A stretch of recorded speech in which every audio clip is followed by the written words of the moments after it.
Hey, what is up, everybody? This is Stevie Breach coming to you here today. I got a nice little drive here on a Sunday. We are really counting down the days until WrestleMania. Basically, it's pretty much, we're at a week and a half now. Today's Sunday. I leave on a Wednesday. I'm honestly looking right now to moving up my flight. I'm that excited about it getting to Las Vegas. My first night. My real plans are to make sure I get to a Target. I want to go to the Oyo Hotel and go to Hooters. First time in a long time. They closed down all of the Sacramento Hooters. It feels like 10 years ago. So basically, the only time I'm able to go to Hooters is when it's like out of the way.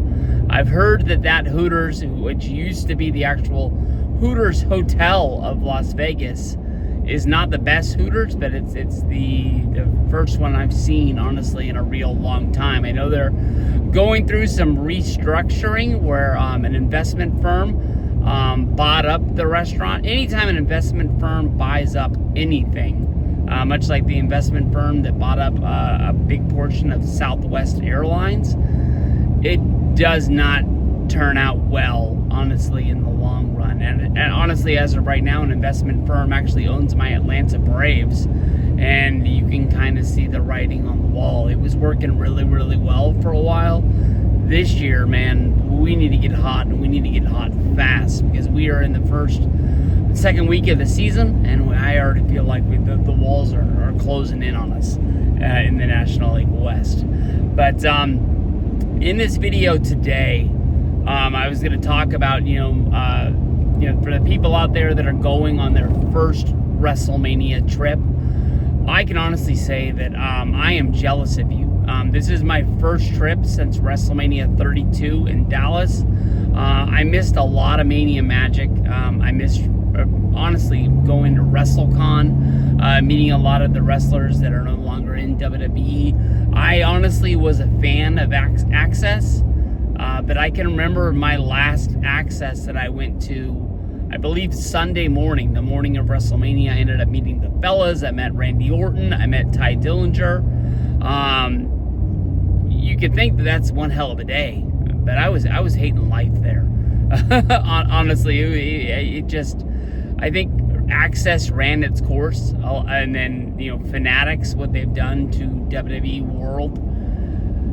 It's, man, expensive. I always thought that WrestleCon was kind of bad. You get guys in there, but when else are you going to be able to meet Sting, Lex Luger, Ron Simmons? I don't know. I'm just throwing names out there at the wall. I've wanted to meet Danhausen for freaking 5 years now, since he came on my radar in 2020. This is the first time I'm going to be anywhere near here. Kevin Nash is a big name for me. But for those people out there, just know that, you might only be lucky enough to go to one WrestleMania trip in your life. I've been lucky enough to go to 6. This is going to be my 7th. Just know, especially now, WWE's throwing so much stuff at the wall. With them having a comedy show featuring a roast. They got 4 late night parties. I think they're like borderline raves, dance clubs, I guess you can say, with the names that are going to be there, that go until 4 a.m. if my information is correct. Jesus Christ. I will say that me and my friends, as well as me, have made a lot of mistakes on these trips where you feel like you've got to do everything. One of the coolest things that me and my friends did was we started doing things that were non-wrestling wise. Highlighted mostly by going to the Gelato Shop, WrestleMania 28, that was featured on Jersey Shore. We went to the Crisp and Waugh House in Atlanta at WrestleMania 27. We always found a way to do something. WrestleMania 31, we actually left wrestling behind Monday morning, and we drove to the boardwalk, and we actually rode a lot of rides. We had a lot of fun. Those are definite memories that we're going to remember for a long, long time. So in this video, it's going to kind of throw out some of the mistakes, highlights that I can remember. WrestleMania 26 was my first WrestleMania. I had no clue really what anything was other than stuff that was featured on Raw or stuff that was featured on, the DVDs at the time. When I drove down to go to Phoenix, my plan really was to leave Saturday morning, get a hotel in Phoenix, and then go to the show in the morning, and then basically drive home the next day. I didn't have a lot of money at the time. I had 2 daughters that were really, really young. I had just bought a house 2 years beforehand. I had a good job, but it wasn't the greatest job yet. So I don't think there was any plans of me going to Phoenix before I won this contest. They literally called me on a Monday morning and they were like, "Hey, can you be in Phoenix on Sunday?" And I basically had to get everything squared up with my work. They had already written the schedule, and my boss was able to understand and give me the time off. I really didn't ask for a ton of time off. So even though it was really sporadic, and I didn't even call him at work to tell him about it, I would call him at home. I was so just like, I couldn't believe that I had won this contest. So my first really, really big mistake was, not really planning out. I don't think I would have made it in time to go to the Hall of Fame, but I did watch it on TV that night in the hotel room. I honestly got the shittiest hotel in Phoenix, just trying to save some money, and it wasn't even really close to anything. I wasn't in downtown Phoenix. I wasn't close to like where the arena was. I remember I woke up and I had to get in the car and drive a good 30 minutes. Even though I was,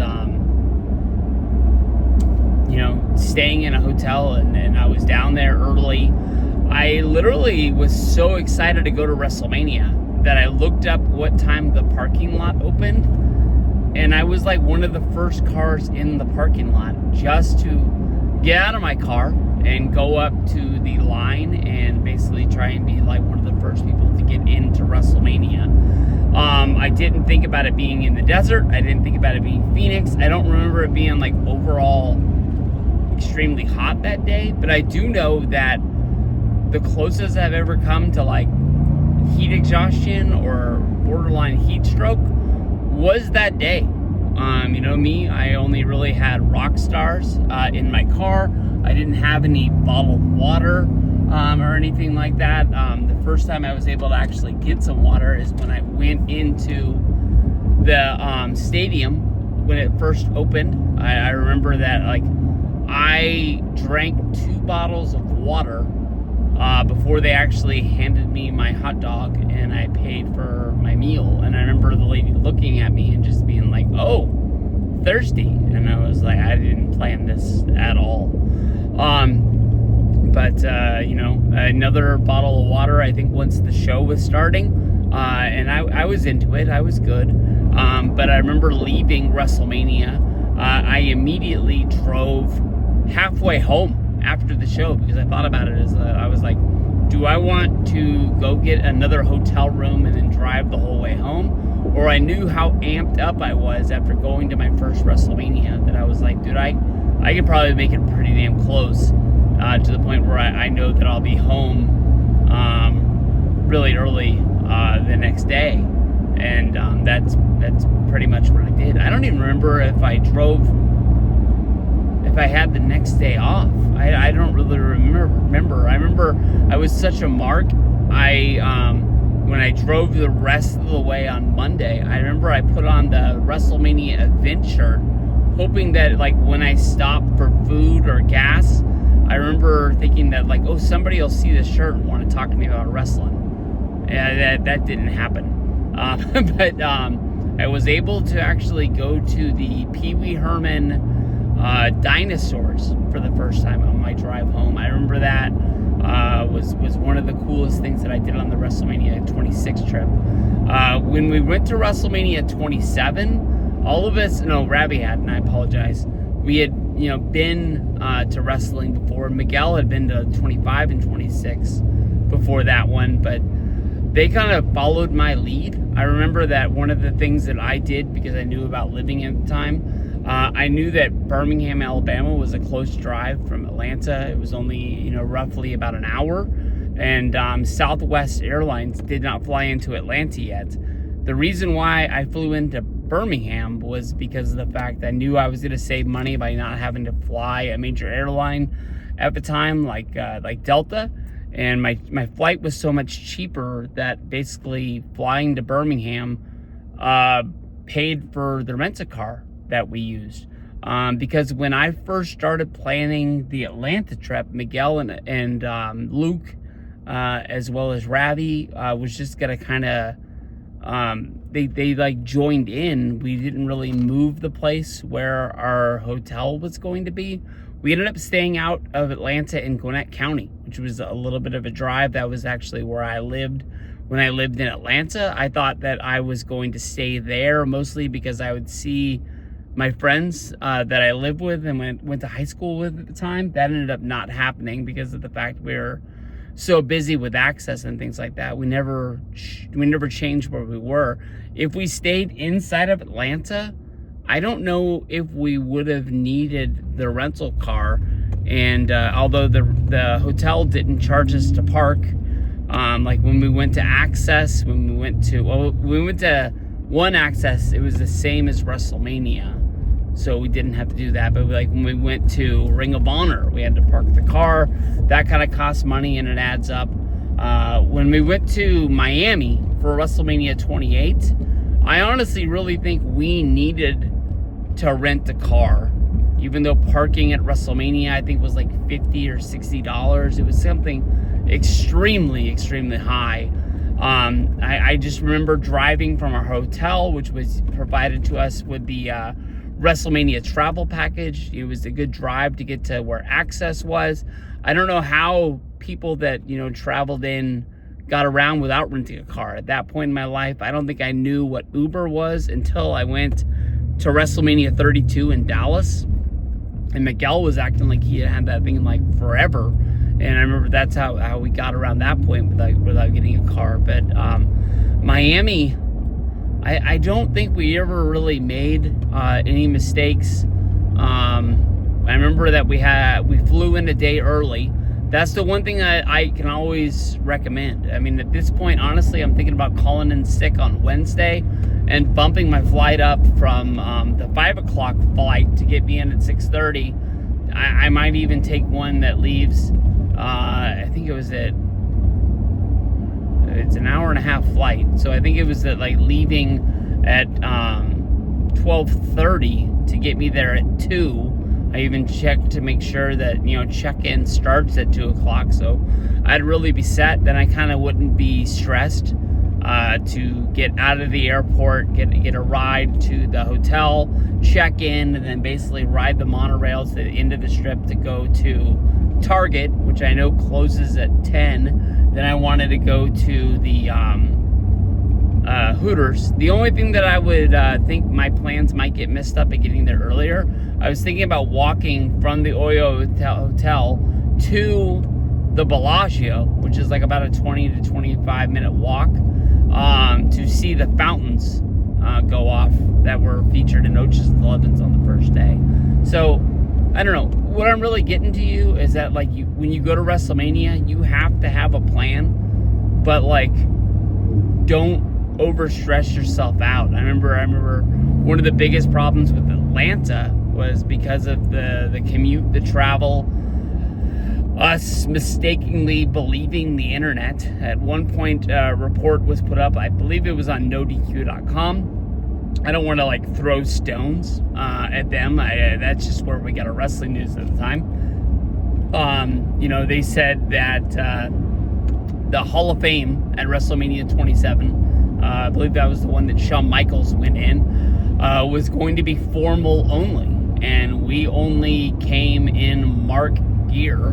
And of being a fear of being turned away and not being able to use our Hall of Fame tickets, we drove to a 24-hour Walmart, and all of us pretty much bought slacks and a dress shirt.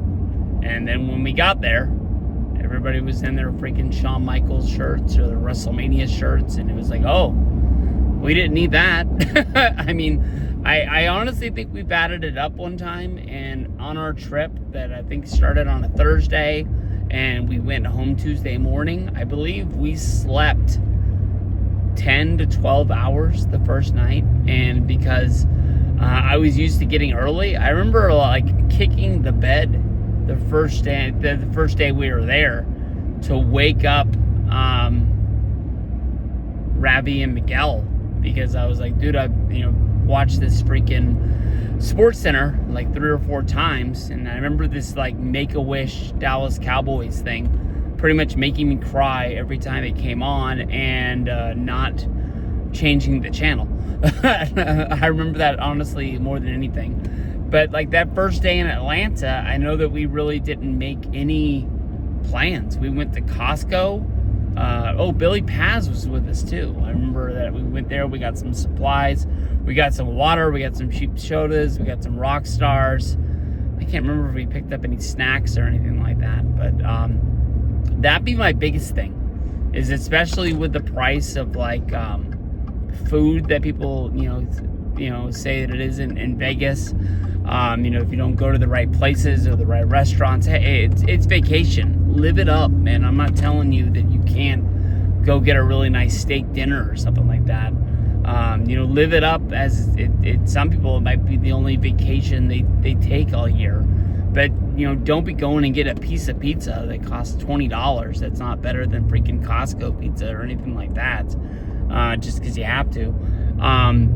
Take some time, hit up like the ABC store, hit up Walgreens, CVS. There's a Target next to MGM Grand. Don't get, used and abused out there. Go out there, get some waters, get some rock stars, maybe even some 5-hour energies that, really pep you up right before like something really, really big that you care about. Don't be the guy like falling asleep at the Hall of Fame. I've seen it. It happens out there.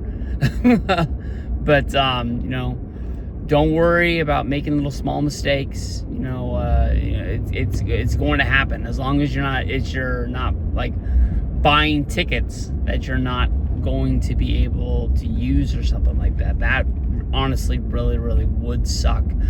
These days with Fanatics taking over WWE World, don't overpay to meet people.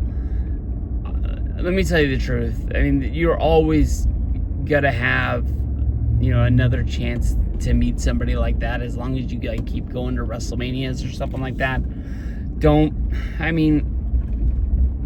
I've had my chance. I don't think it's worth like freaking $500 to do a meet and greet with almost anybody from WWE. At one point, I think I really would have done it for Hulk Hogan if I had to, but I ended up getting it for like full price. Getting it for like regular price when the pre-sale went off, and I think I paid like $200 to meet him. I just don't really believe that it's worth it. But I mean, if it's gonna make your trip, and you don't think Stone Cold Steve Austin or something like that is ever coming to your town, go for it, man. I mean, because one thing or another I've learned as I get older, you only live once.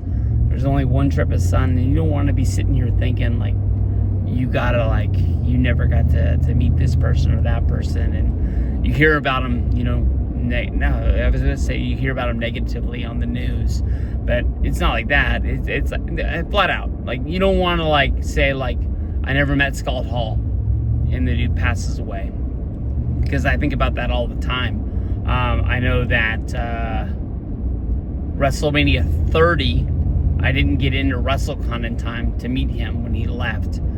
He was only going to be there for a certain amount of time. I remember him being at WrestleMania 31, and the only reason I really didn't meet him was the damn line was too long. WrestleMania 32, I don't remember him being there. But, I mean, like, Scott Hall is somebody that is like, son of a gun. Like, oh, I met a lot of guys in my time that I cared about watching wrestling with, and he is definitely one, to the point now where I was like, dude, I gotta meet Kevin Nash. I love his podcast, and I thought he was a great champion, a great wrestler. The NWO was something that really got me back into watching wrestling once kind of like high school started. It dipped a little bit. I still watched, but like I don't think I cared, I guess you can say. And then like the NWO happened, and it was like, oh. And then like I just got to this point when like I just looked at Kevin Nash, and I didn't think I could pull it off. I mean, I didn't start wearing like a Detroit Red Wings jersey or anything like that, or putting a do-rag on, but like I just looked at that guy and I was like, whatever that guy does is fucking cool. And that's the way I've always thought about Kevin Nash. So I mean, that's why he's the number one guy that's out there. Honestly, I kind of changed what the video was going to be once I started talking. I really wanted to talk about what it felt like to go on your first WrestleMania trip and then actually walking into the arena and seeing the freaking sign. So I guess I'll try and knock that one out in a day or two. But I think we got some good stuff. First time people going to Mania, I am seriously jealous of you. Just don't think you have to do it all. And go out there and have some freaking fun, man. This is Vegas. Let's do it. Hopefully some people out there right now, I know I said this back in the day, and I really meant it, to the guys like Wyatt, to the guys like Brandon Hodge out there. I knew that one day I was going to stop going, and people would always comment, oh, it sucks that you're not going to Mania. And I think people live through those videos, getting to like watch me, Ravi, and Miguel, as well as Luke, go, and they hadn't had a chance yet. I remember like when Mike went on his first trip, like how cool it was that he was actually getting to experience the magic out there. But I knew that like one day, I wasn't gonna be there, and somebody else had to take my seat, to fill the place up.